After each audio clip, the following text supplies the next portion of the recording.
আসসালামু আলাইকুম বন্ধুরা, সবাইকে আমার চ্যানেলে স্বাগত জানাচ্ছি। আশা রাখি সবাই ভালো আছেন। আমি আলহামদুলিল্লাহ ভালো আছি। তো আমি আজ গরুর ভুঁড়ি পাকাবো, সঙ্গে নান রুটি বানাবো। তো আপনাদের সাথে শেয়ার করব। আপনারা পুরো ভিডিওটা দেখবেন, আশা করি আপনাদের ভালো লাগবে। তো আমি প্রথমে বটটাকে ভালো করে পরিষ্কার করে ধুয়ে এর মধ্যে মশলা মাখিয়ে নিচ্ছি। ভুঁড়ির মধ্যে আমি এখানে বেশি করে একটু আদা রসুন বাটা, হলুদ গুঁড়া আর বেশি করে মরিচ গুঁড়ো দিয়েছি। মরিচের পরিমাণটা একটু বেশি দিয়েছি। বট ঝাল হলে বটটা খেতে ভালো লাগে।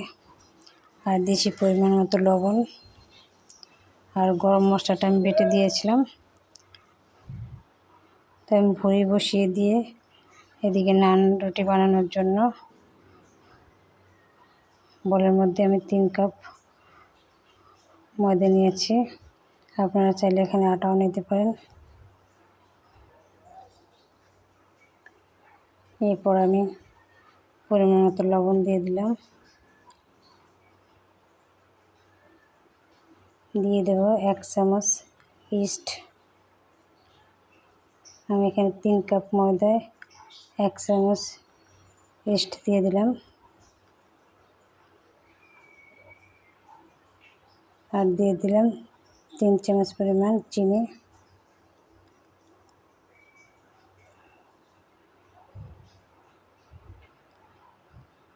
এখন দিয়ে দিলাম গুঁড়ো দুধ। গুঁড়ো দুধটা চাইলে লিকুইড করে নেওয়া যায়, তো আমি এখানে লিকুইড করলাম না, গুঁড়ো দুধটা দিয়ে দিলাম।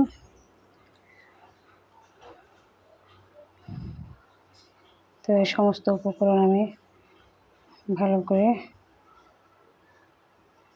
মিশিয়ে মেখে নেব। মেশানোর আগে আমি এখানে 2 টেবিল পরিমাণ চামচ সয়াবিন তেল দিয়ে দিলাম।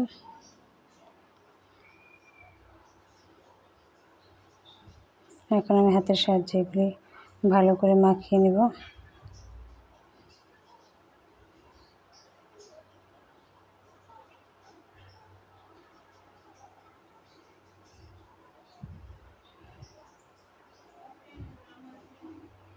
আমার সমস্ত উপকরণ মেলানো হয়ে গেছে।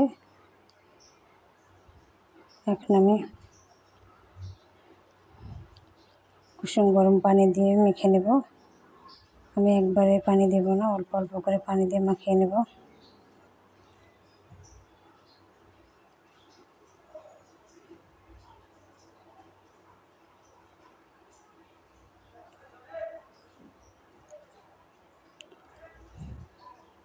তো আমার ডো বানানো হয়ে গেছে। এবার আমি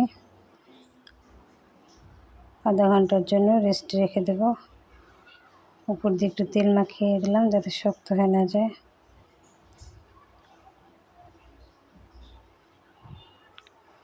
তো বন্ধুরা, আমার ভিডিও ভালো লাগলে আপনারা লাইক করবেন, সেই সঙ্গে সাবস্ক্রাইব করবেন।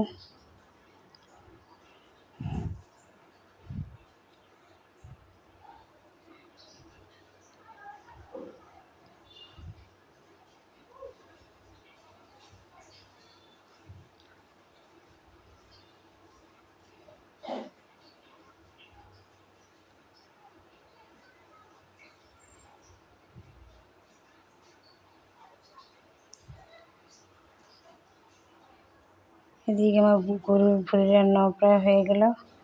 আমি ভুঁড়িটাকে প্রথমে প্রেশার কুকারে বসিয়ে দিয়েছিলাম, ওটা অফ ক্যামেরায় করেছি। পরে আমি প্রেশার কুকার থেকে প্যানে দিয়েছি। প্রেশার কুকারে আমি আধা ঘন্টা রেখেছিলাম। ভুঁড়ি রান্না করতে অনেকক্ষণ জাল করতে হয়, তো আমি অত সময় আমার হাতে ছিল না। আমি এর জন্য প্রেশার কুকারে দিয়ে রান্না করে পরে প্যানে রান্না করে নিলাম।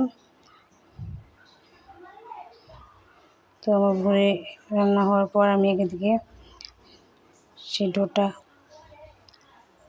এখন মাখিয়ে নেব ভালোভাবে।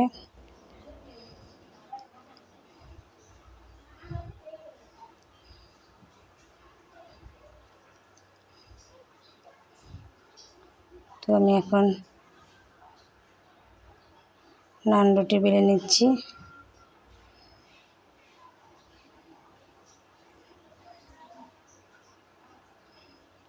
আজকে মেয়ের বাবার ছুটি ছিল, তো আমি বেলে দিচ্ছি আর মেয়ের বাবা ভেজে নিচ্ছে।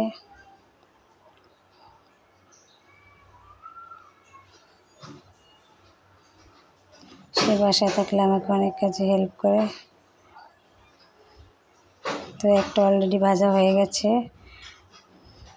আর একটা দিয়ে দিলাম। এভাবে আমি সব নানগুলি ভেজে নেব।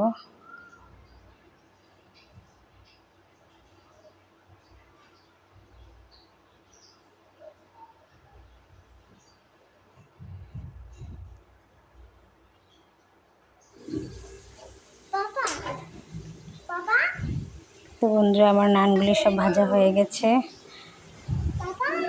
এবার পরিবেশনের পালা।